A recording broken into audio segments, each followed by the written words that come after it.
Champions ট্রফিতে নিজেদের প্রথম ম্যাচে ভারতের কাছে পাত্তা পায়নি বাংলাদেশ। রোহিত শর্মার দলের কাছে 6 উইকেটে হেরেছে টাইগার্সরা। চ্যাম্পিয়ন্স ট্রফিতে নিজেদের প্রথম ম্যাচে ভারতের বিপক্ষে টসে জিতে আগে ব্যাট করার সিদ্ধান্ত নিয়েছে বাংলাদেশের অধিনায়ক নাজমুল হাসান শান্ত। শিরোপা জয়ের স্বপ্ন নিয়ে চ্যাম্পিয়ন্স ট্রফি খেলতে গেছে বাংলাদেশ। সেই লক্ষ্যে প্রথম ম্যাচে ভারতের মুখোমুখি হচ্ছে টাইগার্সরা। শিরোপা জয়ের ক্ষেত্রে প্রথম ম্যাচের জয় খুবই গুরুত্বপূর্ণ, সেটা ভালোই জানতেন বাংলাদেশের অধিনায়ক শান্ত, যার কারণে টসে জিতে ব্যাটিংয়ের সিদ্ধান্ত নিতে এক মুহূর্ত দেরি করেনি টাইগার্স অধিনায়ক।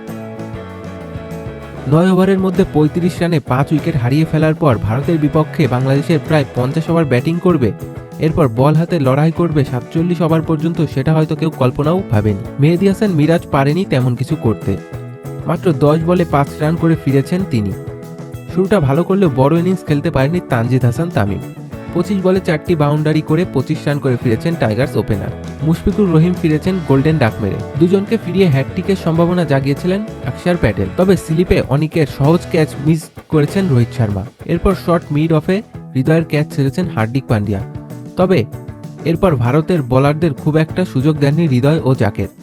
114 বলে 64 রান করে ফিরেছেন জাকের, আর তাতেই ভাঙে 209 বলে 154 রানের জুটি, যা চ্যাম্পিয়ন্স ট্রফির ইতিহাসে ষষ্ঠ উইকেট জুটি সর্বোচ্চ রান। শুধু তাই নয়, যে কোনো উইকেট জুটিতে এটি বাংলাদেশের সর্বোচ্চ রান। বাংলাদেশের এই লড়াই সম্ভব হয়েছে তৌহিদ হৃদয় ও জাকের আলীর লড়াকু জুটির ফলে।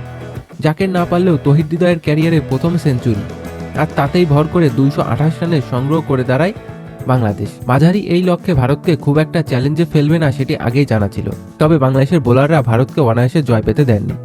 দেখে শুনেই ভারতের ইনিংসটা শুরু করেছিল রোহিত শর্মা ও শুভমান গিল। দুজনেই করেছে দারুণ ব্যাটিং। 36 বলে 41 রান করে রোহিতকে ফিরিয়েছেন বাংলাদেশের প্রথম ব্রেক থ্রু এনে দেন তাসকিন আহমেদ। এরপর ভালো শুরু পেলেও ইনিংস বড় করতে পারেনি কোহলি ও শ্রেয়াস আয়ার। 38 বলে 22 রান করে ফিরেছেন কোহলি। আয়ারের ব্যাট থেকে এসেছে 17 বলে 15 রান। অক্ষর প্যাটেলও ফিরেছেন খুবই দ্রুত। রান তারায় দুর্দান্ত সেঞ্চুরি করেছে শুভমান গিল, তবে ভারতকে বিপদে পড়তে দেননি গিল। তাসকিন মোস্তাফিজকে ভালোভাবেই সামাল দিয়েছেন তিনি। টার্গেট বড় না থাকলেও রোহেশ হয়ে ব্যাটিং করেছে ভারতের ওপেনার। তাকে দারুণ সঙ্গ দিয়েছে লোকেশ রাহুল, যদিও তাসকিনের বলে তার ক্যাচ ফেলেছেন জাকের। শেষ পর্যন্ত জয় নিয়ে মাঠ ছেড়েছেন গিল ও রাহুল। 129 বলে 101 রান করে অপরাজিত ছিল গিল। রাহুলের ব্যাট থেকে এসেছে 47 বলে অপরাজিত 41 রান, আর তারই সাথে রোহিত শর্মার দলের কাছে 6 উইকেটে হেরেছে টাইগার্সরা।